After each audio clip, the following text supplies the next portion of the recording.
Kembali bersama saya Antik Bintari dalam program Bersama Pakar di Mata Milenial Indonesia TV, Matanya Indonesia. Pemirsa, kali ini sudah hadir di studio narasumber kita Bapak Ali Awibisono yang merupakan dosen hubungan internasional di Universitas Indonesia. Selamat datang Pak di studio. Terima kasih. Mudah-mudahan sehat selalu ya Pak ya. Dan kita akan berdiskusi banyak tentang isu yang sangat sedang naik daun kali ini. Siap. Ya, pemirsa, kali ini kita akan membahas hal yang sudah bertahun-tahun masih saja menjadi sengketa. Bagi beberapa negara yaitu Laut Natuna Utara yang terdapat di kawasan Laut Tiongkok Selatan. Kali ini akan kita kupas sebenarnya seperti apa peta geopolitik Laut Natuna Utara ini.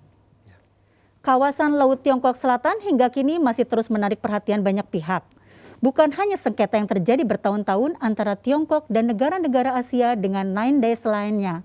Namun kini bahkan ada kekuatan negara adidaya lain, yaitu Amerika Serikat, yang melalui Presiden Donald Trump telah membuat proyek ekonomi besar yang dinilai berpengaruh, yakni One Belt One Road atau Belt and Road Initiative. Pemirsa, sementara Indonesia meski kini telah berhasil mengklaim hak Laut Natuna Utara sesuai perjanjian zona ekonomi eksklusif pun masih terus menghadapi ancaman yang datang dari kapal Coast Guard Tiongkok. Oleh sebab itu kali ini kita akan banyak membahas dan mengeksplorasi sebetulnya bagaimana kondisi Laut Tiongkok Selatan pada masa kekinian. Ya, Pak Ali, kita akan memulai diskusi tadi sudah ada hal-hal yang disampaikan sebelumnya bahwa isu Laut Tiongkok Selatan ini kan sebetulnya bukan isu baru ya Pak. Betul. Dan ini berulang muncul dan kemudian sekarang naik lagi ke isu yang juga masuk isu nasional dan global begitu. Dan ini menjadi menarik Pak. Sebetulnya kalau kita bahas lebih lanjut alasan apa ya Pak ya sehingga ini naik lagi? Apakah memang ada potensi-potensi yang menjadi incaran begitu Pak ya? Atau ini menarik dan dianggap potensial begitu? Ya.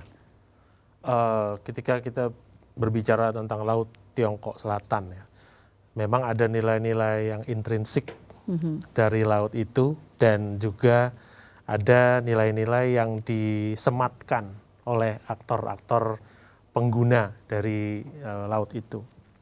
Nah, nilai intrinsiknya adalah apa yang tersedia di dasar laut dan di lautan. Memang Laut Tiongkok Selatan adalah laut yang kaya akan sumber daya perikanan. Ada ribuan ton ikan yang ada di laut itu.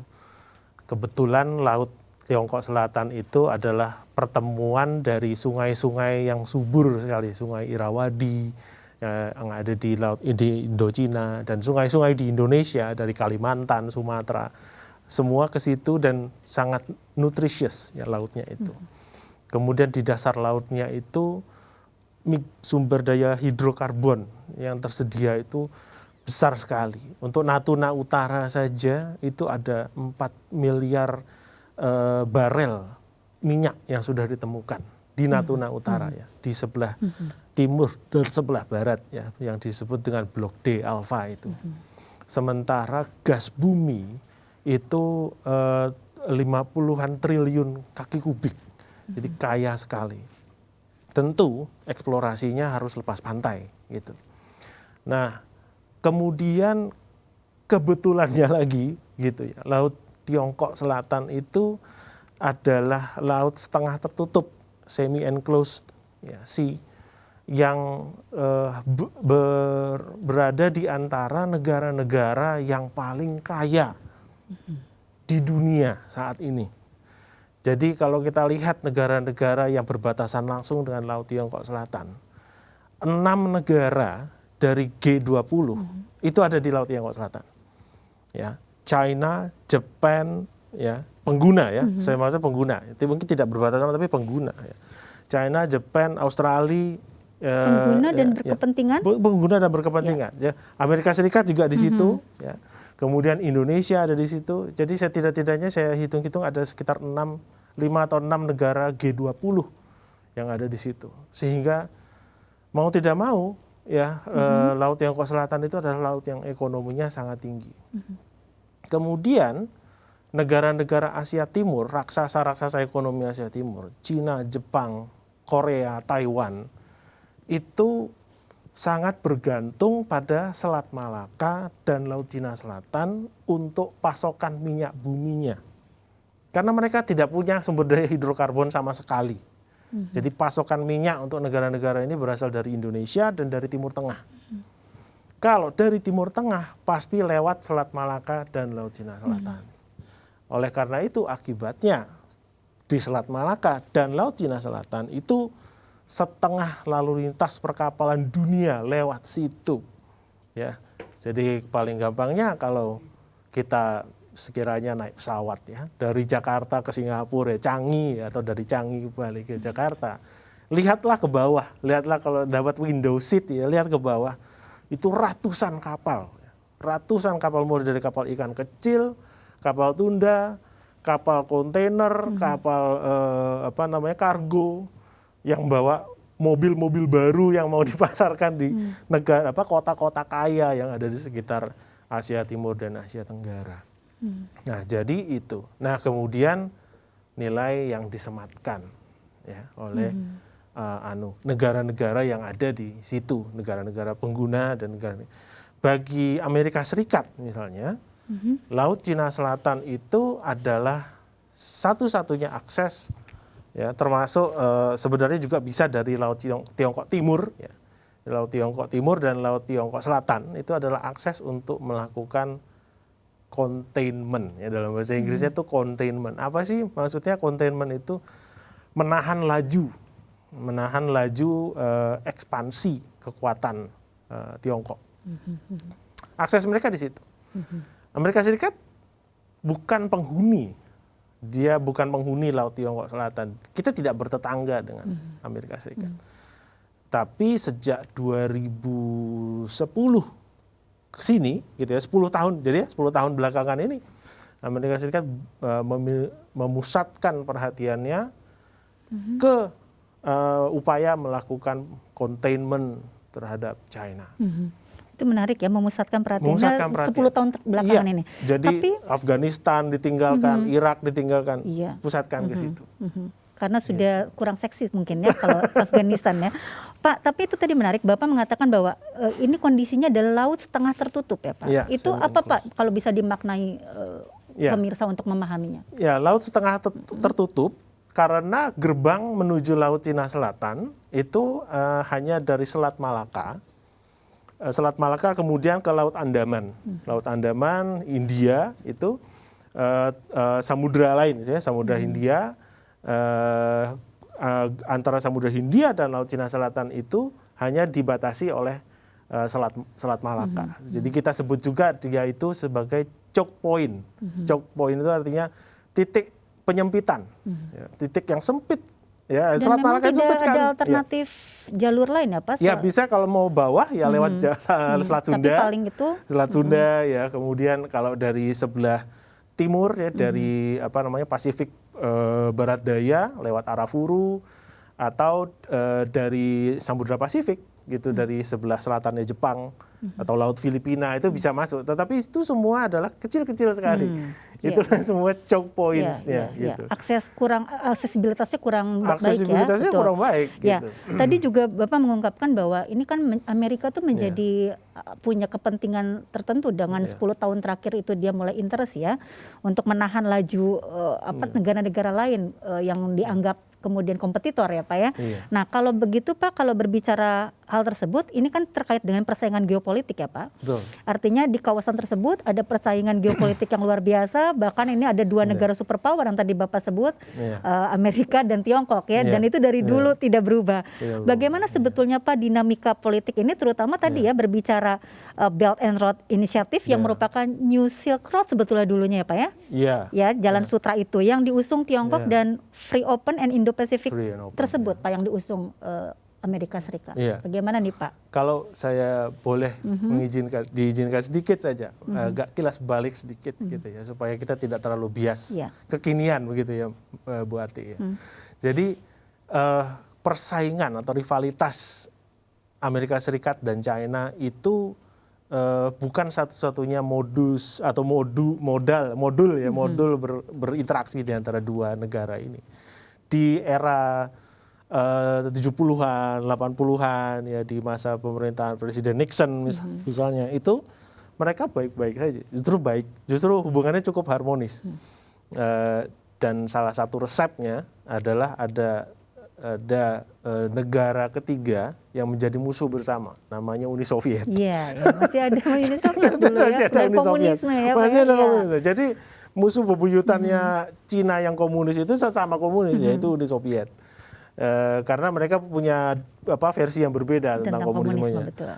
Kemudian di era 90-an, ketika kebetulan Presiden Clinton naik, kemudian Soviet bubar gitu ya. Diawali juga kebetulan dengan peristiwa Tiananmen. Ya.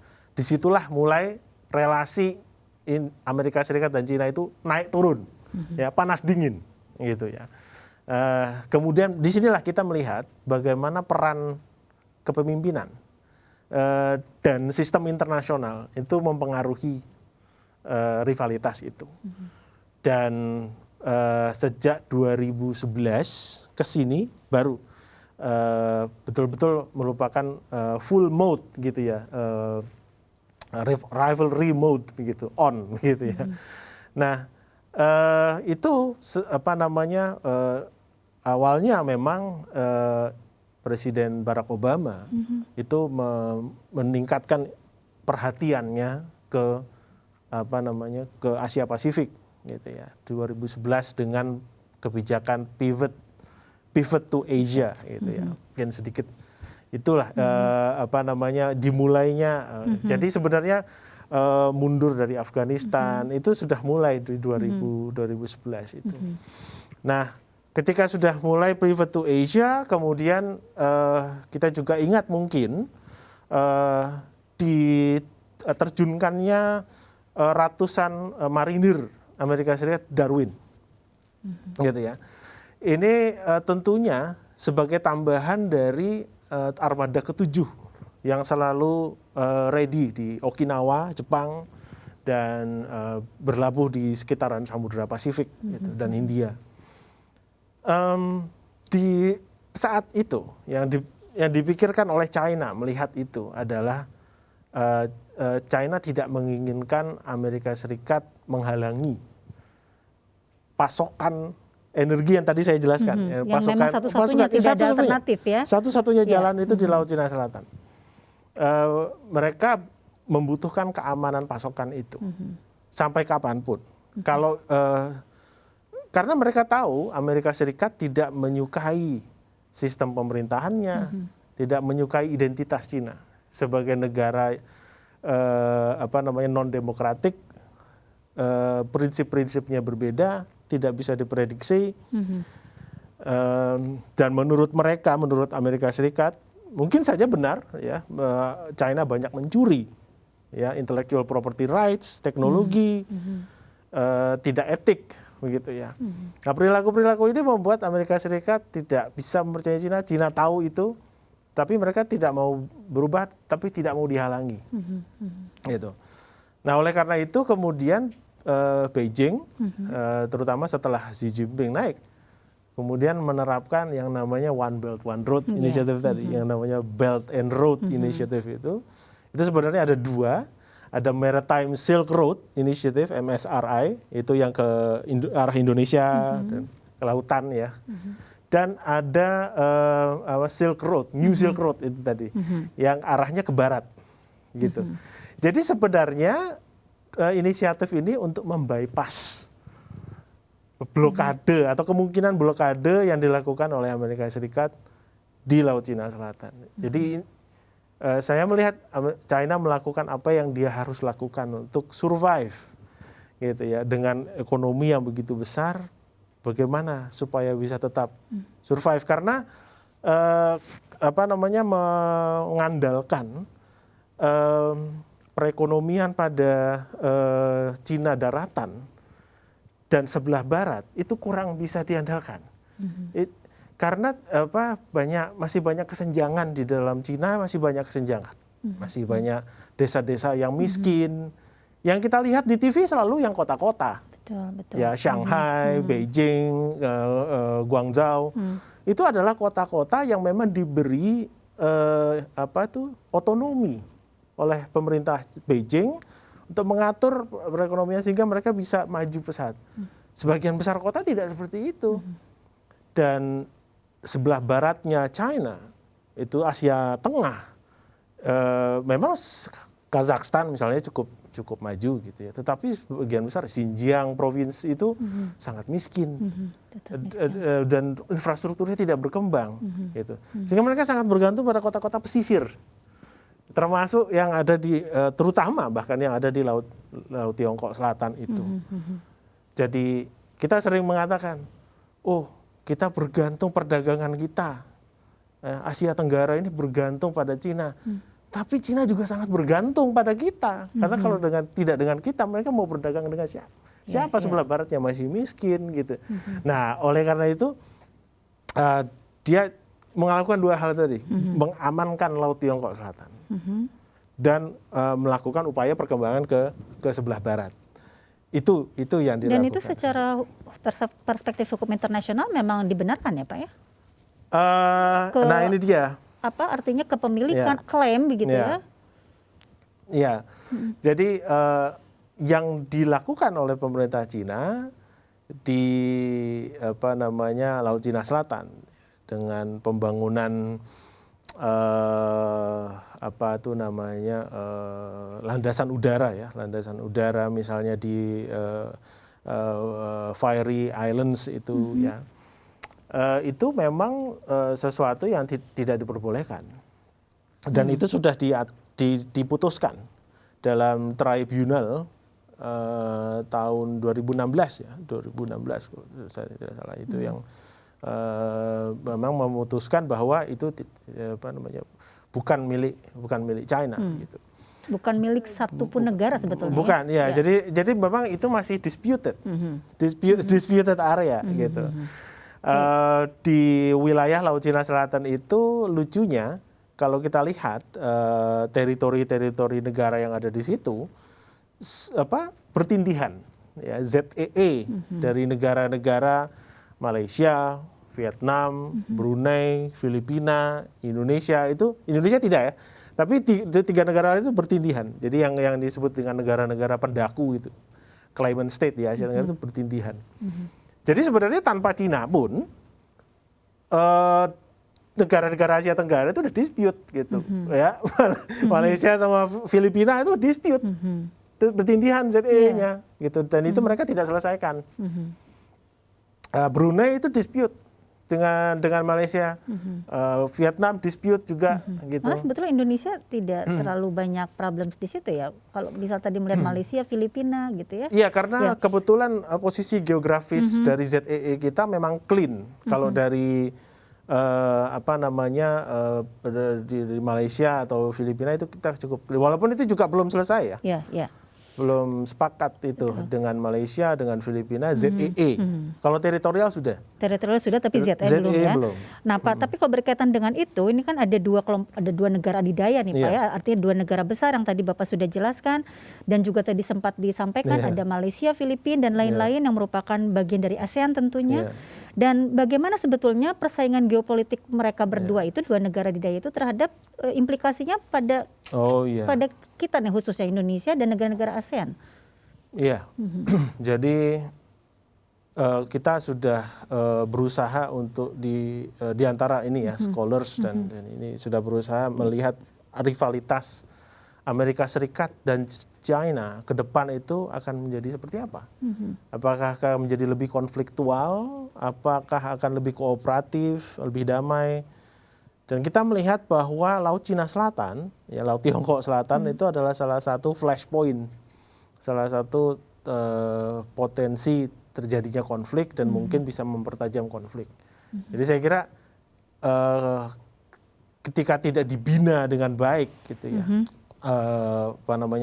persengketaan di Laut Tiongkok Selatan ini bisa menyulut konflik yang lebih besar di antara Amerika Serikat dan China.